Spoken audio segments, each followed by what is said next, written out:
Love sports? Love culture? Well, I've got a brand new podcast called Take Line from Crooked Media, hosted by me, Jason Concepcion, and two-time WNBA champion Renee Montgomery.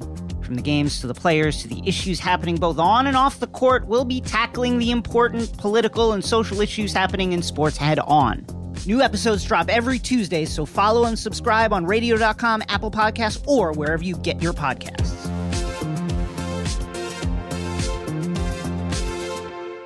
Hey, this is BJ. Thanks for listening to our show's podcast. If you're a fan of all things geeky, you should check out my other podcast, BJ Shea's Geek Nation. We have new episodes every day, and you can check it out at bjgeeknation.com. Your driver's license is important so you can get back and forth to work, get your kids to school, and back and forth to daycare. If your license has been suspended because you can't pay your tickets, you can't do any of those things. Let's talk about Chapter 13 bankruptcy. You may have heard the tickets cannot be discharged, but they can be dealt with in a Chapter 13 case. Why not come in for a free consultation? The chapter you choose will make all the difference to your getting back legally on the road. Let's design a plan to pay off your tickets and restore your license immediately. I'm attorney Travis Gagne. Please contact me today at choosetherightchapter.com. That's choosetherightchapter.com. 99.9 KISW, the Rock of Seattle.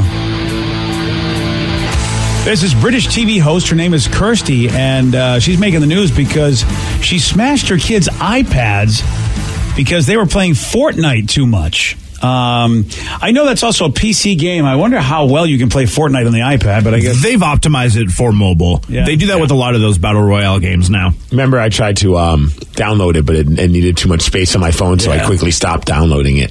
That's my foray into Fortnite. Hey, fancy. I like how you did that.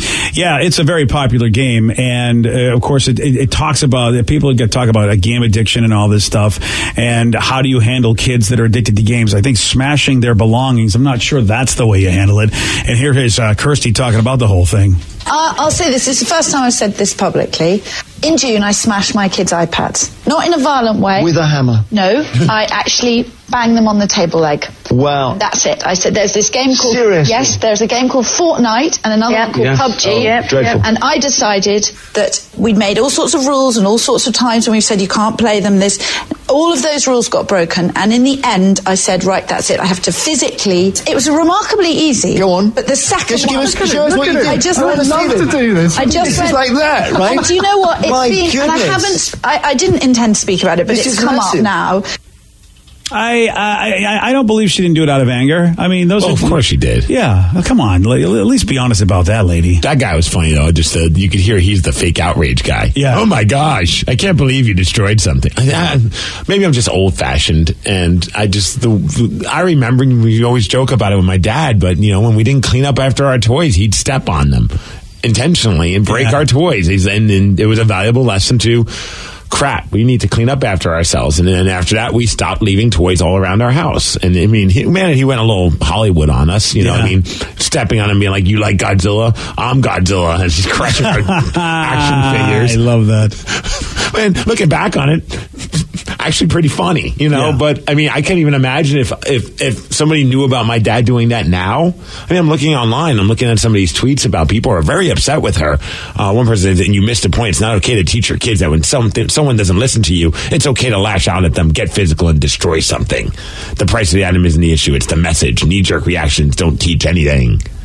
Well, there is some truth to that. I understand there is. You're right. Your dad and the way he did business would not be accepted today, and you and I have to accept that, Steve. That's where society is going. I'm of the mindset that sometimes you have to send a harsh message, but society's telling us not anymore. Now, I think she could take them away and go, look, I'm taking these away, and you're not getting them back because, well, I'm the one that bought them. That's probably the more rational way to do it. But I mean, maybe she tried that already, and she just hit her breaking point. I don't know. See, when you hit your breaking point, at least you have to admit that. Then you got to go do something, because hitting your breaking point, then trying to legislate your children is not a good thing. It really isn't. Yeah, of course, people are beating her up on Twitter. I guess she deactivated her Twitter page after a while, but at one point she said, if you found your kids with a packet of cigarettes, would you say, I won't destroy these because they're not worth a tenner, but please don't smoke? No, of course you wouldn't.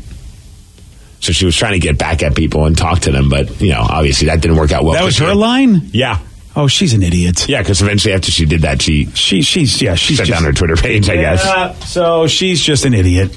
And the thing is this, I had this with my wife. She thought that Joey D's played video games way too much.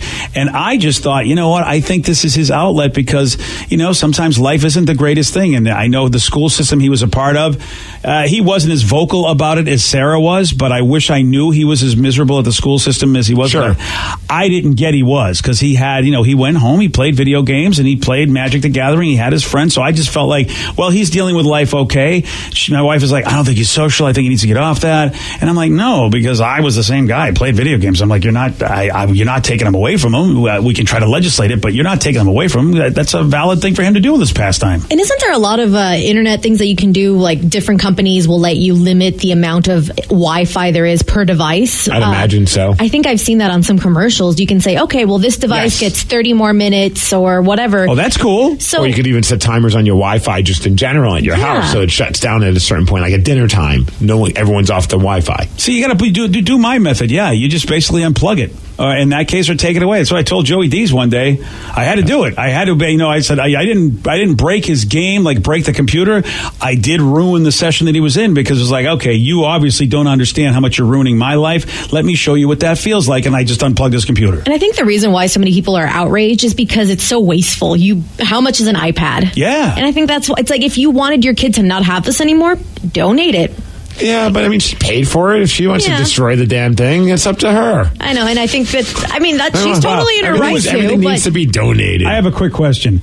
Who was raised by parents that obviously taught you to be kind to others, and who was raised by somebody who pretended to be Godzilla and broke toys? I was kind to others, but yes, I'm not gonna go cry about this. It's just whatever. You don't have a problem with destroying it, and Vicky wants to donate it, and for some reason you make like, oh, Vicky, donate it. No, I understand it's a nice sentiment, but I don't think people should be giving her a hard time because she didn't donate it. If someone decides, you know what, you're not using this to the ways that I want you to use this iPad, I'm taking it away from you and donating it. Awesome, I applaud that person. But I'm not going to be like, I can't believe you didn't donate that to charity. I don't understand why people have to shame people all the time. Well, in this particular instance, though, I think, she sets a bad example. She takes a device, I'll take something you have and break it, and then I could have donated it. See, I think it would have been a better message. You're not using this properly, I'm going to give it to some children that will really appreciate rules and use it properly. Sure. I think the destruction is the problem in a lot of ways. I like this texture says, my mom used to play a game called History. If I didn't clean up my toys, they were thrown away, and they were history. Yeah. Another text says, I step on my kids' toys all the time. I constantly tell them to clean up, and when they don't, Godzilla dad. Yeah, dude, and more that's changing. The person says there's parental controls on iPads. What an idiot.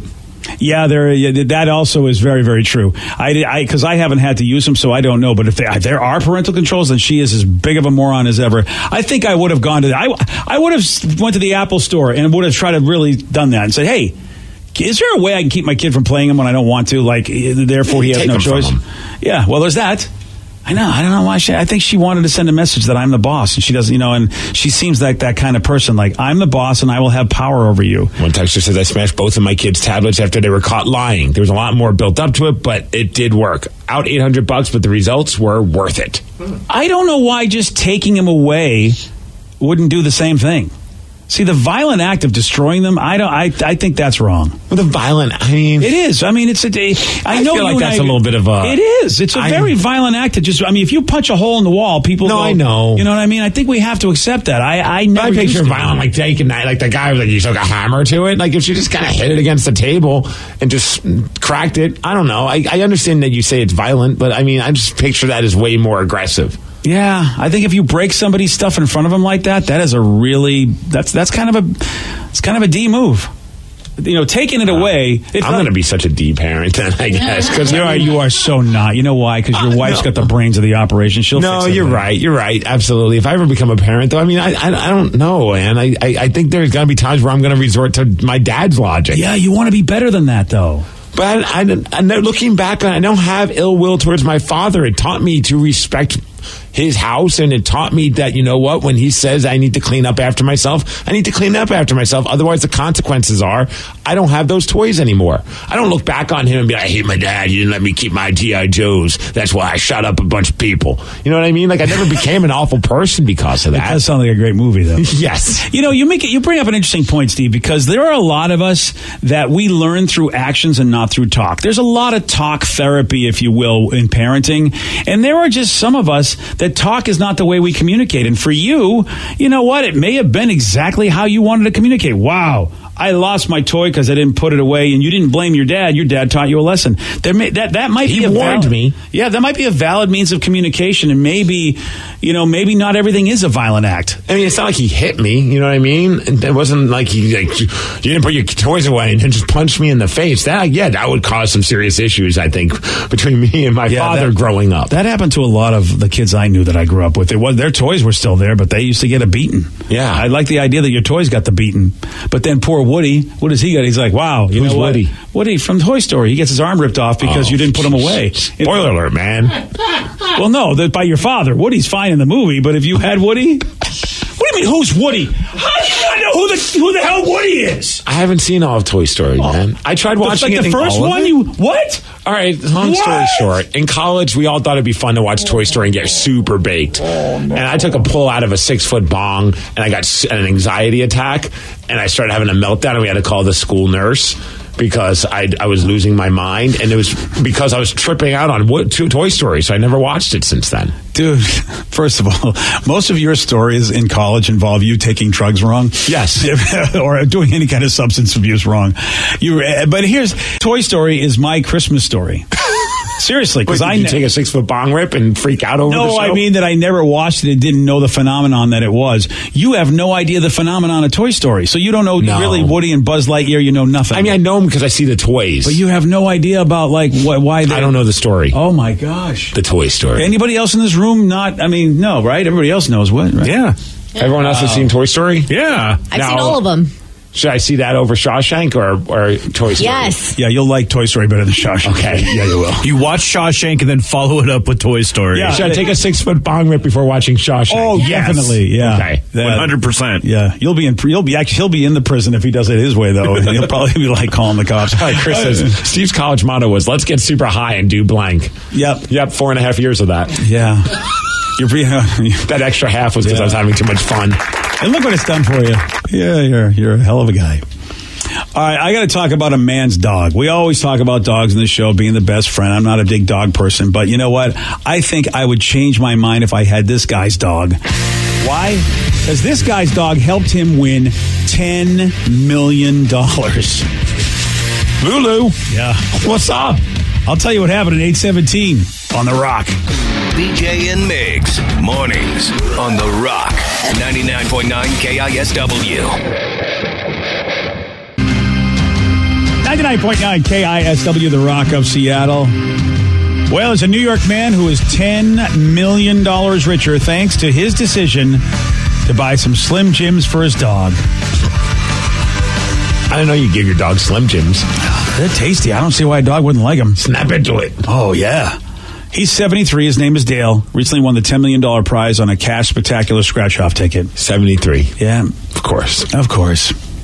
Man, that's what I'm going to start doing. As soon as I hit 70, I'm just going to start buying tickets. Absolutely. Might as well. Right. It seems like it seems like it's the standard. He explained that he bought a $30 ticket at a local Cumberland Farms. That's an expensive ticket. So he spent $30 on one scratch off. Wow. No wonder he won the 10 mil. Dude, if I won 10 mil at 7, if you win 10 mil in your 70s, aren't you just going to go just 8S? I would just spend it everywhere. See, here's what he's going to do. He's taking the lump sum payment of $6.7 million, so he doesn't get the full 10. But still, I'll take almost $7 million. Says he's going to pay off his mortgage. Okay. Poor bastard. At 73 years old, he still has a mortgage. That's unfortunate. Well, I mean, might have bought it in his late 40s. Yeah, I guess. And he's also going to make improvements to his home and help his children and grandchildren. That doesn't sound like he's going 8S, Steve. No, he's doing the right thing. Well, now I know you, but now you're 73. See, you're young right now, but at 73, I don't know if you'll just want to basically sit and maybe get a new chair, a new TV, maybe. What else would you do? Yeah, I would definitely get a sweet new, Lazy Boy. Oh, yeah. awesome surround sound. Because your probably hearing's not that good. So just make that house bump. I would definitely trick out and get myself a media room. You know, I would make it so that would. I mean, you got to do that. I would get one of those machines that takes you up the stairs so you don't have to walk. You just sit and it just brings you up there. Oh yeah, those things are so cool, right? You should get a fancy one where it's a lazy boy on there, so you don't get like the plastic seats. And even have a TV set up so at the bottom of the steps and the top of the steps. So if I just don't even feel like leaving the seat, I can just go up and down and watch my shows. You feel like you're going somewhere. It's like your own little old man roller coaster. Yeah. Like if I have 2 games I want to watch, one game's on downstairs, one game's on upstairs. When I hit commercials, and this is why you won't hit the lottery, because God wants people like this guy who will give it to his children and help people. Yeah, there's a picture of him right there. Yeah, he's a happy man. Yeah, he is. And she looks very happy, too. Oh, like, she's very happy. We are rich now. We are rich as what? And thanks to their dog. Otherwise, he wouldn't have done it. You're right. Without buying Slim Jims for his dog, it don't happen. Dog's name is Boots. So I love this. He scratched the ticket in his car, realized, holy crap, I think I'm a winner, but went home and had his wife check it out. Yeah, I'd probably do the same thing. Because I think I'm too stupid to understand how this game works. And be like, can you just check this and make sure that we're rich? Yeah. And I don't think I'd go back in the store because they might tell me, no, you didn't win anything, and then they take it. That's what I would think. That would be a news story if they did something like that. I agree, but that's me. I always think someone's trying to screw me over. So what about he says he's going to take care of his grandkids and all those? And his kids. What about his dog? I think that dog's rolling in Slim Jims, dude. He better be. Right? Yeah. I mean, you better get it like a sweet bed. Everything. Oh, yeah. You're absolutely right. The dog, you didn't mention he was taking care of the dog. You're right. You should get like a mother-in-law or something in the back, and it just turns it into the dog's palace. And I did a little research on giving any kind of beef jerky to your pets. Careful, because some of them have spices that could hurt your dog, like onion and garlic spice, which is toxic for dogs. So just be careful when doing this. Oh, damn. All right. And there's a lot of sodium in it, which could upset their tummies. Well, sodium's not really good for anybody. No. I mean, too much of it. Do they make like a dog version of I mean, you can make your own, like just kind of make homemade effort. I mean, I now have $6 million. Here's the thing: I found this information, and the article gave me a homemade jerky treats for dogs. Well, we want to go buy them. I'm sure they have a bunch of different ones. A dog, like if you Google dog beef jerky, literally dog beef jerky comes up. Are you sure there's not some other adult site that might come up? Oh no. I wonder if there was only a giant pet store that maybe could give us this information, or maybe or have multiples, have them hanging on a rack somewhere, like a company that had pet stuff, or Mart that might even have pet stuff. You're right. If only there was a place, man. I don't know. There's a 36. It tastes as good as like if like a human could eat it. Oh no!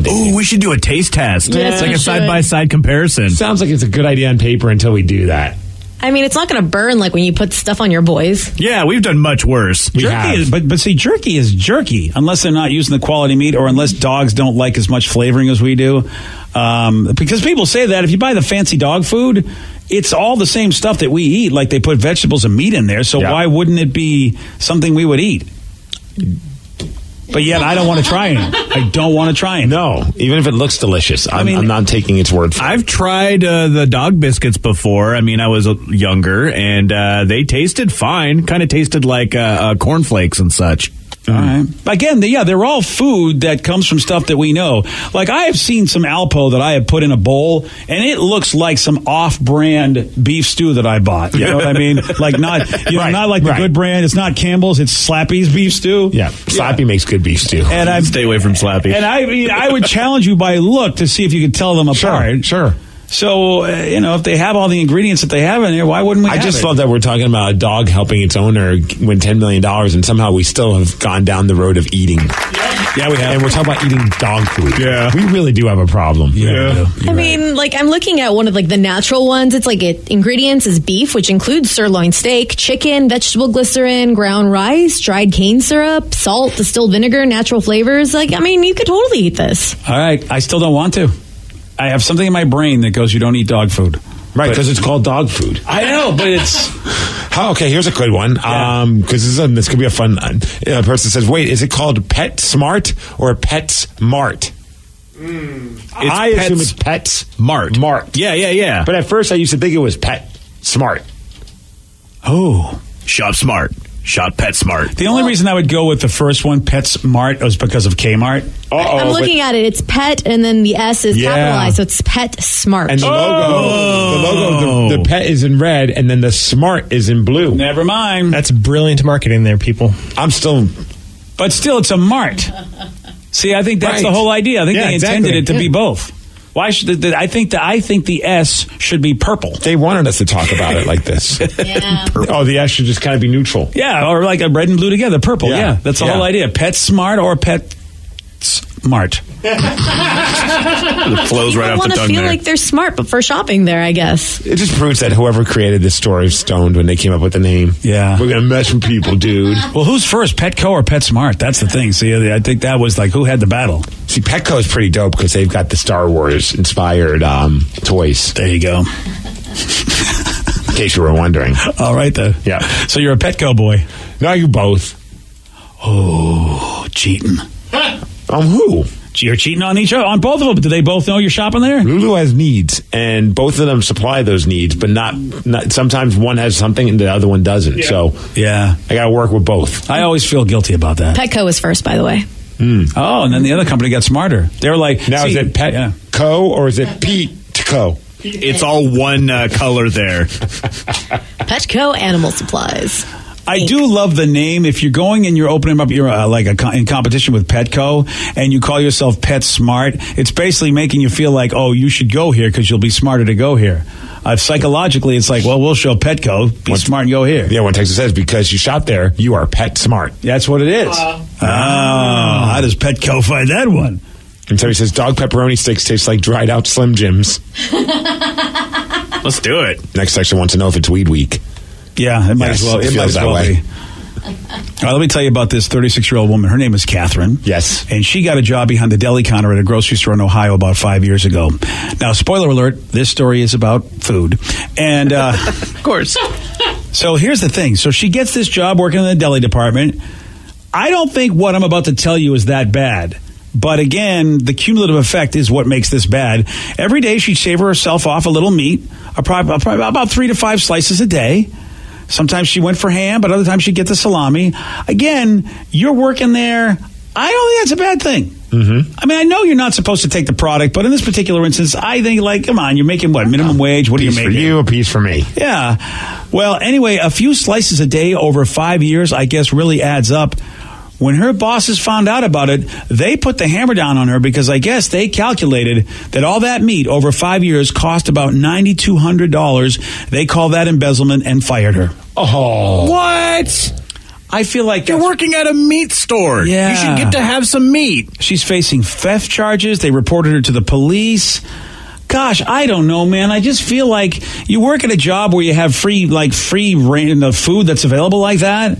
Gosh, if I worked in the bulk department of any store, I'd be trying them all the time. Yeah, but I mean, I don't know what their company policy was. If they said you can't do something like that, and she still was doing it, yeah. I know it's douchey and it sucks that it happened, but I mean, it's a slippery slope, man.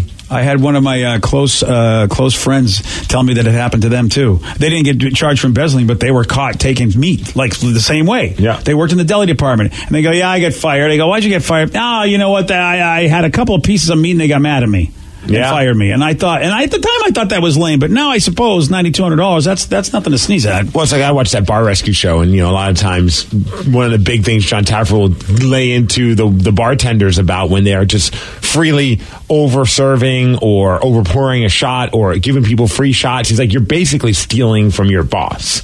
Even though you don't feel like you are, because what's a shot? We're overcharging anyway on these, but they have set prices to make a certain amount of money, and one shot adds up, because if you do it to this person and that person over the course of time, it adds up to maybe $3,000 in a month of you handing out free alcohol. See, and my problem with that whole world, and he's right, he's absolutely right. There's but the problem is that they're trying to get tips, and the best way to get a tip is to treat the customer right. You give them something free, you hope that they will return the favor and basically pay you for the drink rather than pay the company. Yeah, but the employee's trying to get tips. The company's trying to make money. You're absolutely right, but that's why I think the whole idea where you're working for tips in a business really puts you against the company, which is why they shouldn't have ever changed the when they paid them fairly and then went below minimum wage. Yeah.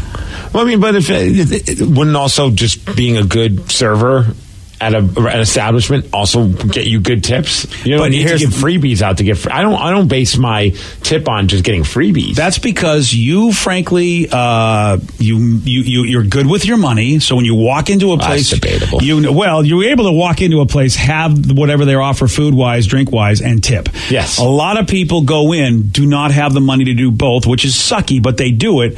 That's why if I'm the server and I know I've got college Carrie coming in, and I know, she's only going to be able to pay for the drinks. If I give her an extra, maybe then she'll at least take some of that money she thought she was using on drinks and use it on me. I wonder though, college Carrie's going to be like, sweet, I have more money to now get more drinks elsewhere. Yeah, no, college Carrie isn't going to tip super, super big. The reason why you would give anybody anything free, and this is something my dad taught me, is to create regulars. So when I was a manager, I would bring out, is this your first time here? I'd bring out a plate of, cornbread.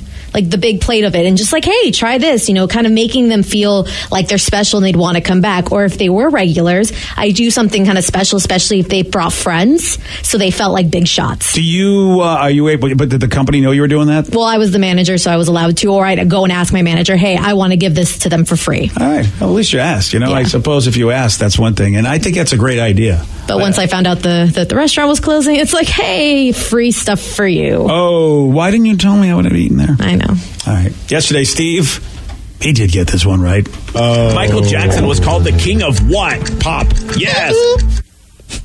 I thought he was dead. Yeah. He was in the room with us. He was in the room. Very short and sweet. You got it right. Nobody even celebrates it. They're like, yeah, he got it right. We hate Steve. All right. Well, you can beat Steve. He gets them right, but not all of them. 206-421-ROCK. We're playing Beat Miggs at 8:47 on The Rock. Today's podcast was brought to you by Travis Gagne, bankruptcy attorney. Here's another question from a listener. How long is a bankruptcy going to affect my credit rating? Of course, most of the time, by the time we're talking about filing a bankruptcy, the credit has already taken a huge hit. Chapter 7 is going to affect it more negatively than Chapter 13. Chapter 7 stays on your credit report for 10 years from the time you file. It usually takes 7 or 8 years for your credit scores to get back into the normal range in a Chapter 7 case. However, your credit will start to recover even in Chapter 7 after about a year. You'll be able to get credit again right away, usually before your case is even over. Chapter 13 stays on your credit report for 7 years and usually takes about 3.5 years for your credit to get back in the normal range. So Chapter 13 will mean your credit gets better much more rapidly. Thanks, Travis. If you have more questions about bankruptcy, you can reach out to Travis anytime at choosetherightchapter.com. That's choosetherightchapter.com. Thanks for listening. Love sports? Love culture? Well, I've got a brand new podcast called Take Line from Crooked Media, hosted by me, Jason Concepcion, and two-time WNBA champion Renee Montgomery. From the games to the players to the issues happening both on and off the court, we'll be tackling the important political and social issues happening in sports head on. New episodes drop every Tuesday, so follow and subscribe on radio.com, Apple Podcasts, or wherever you get your podcasts.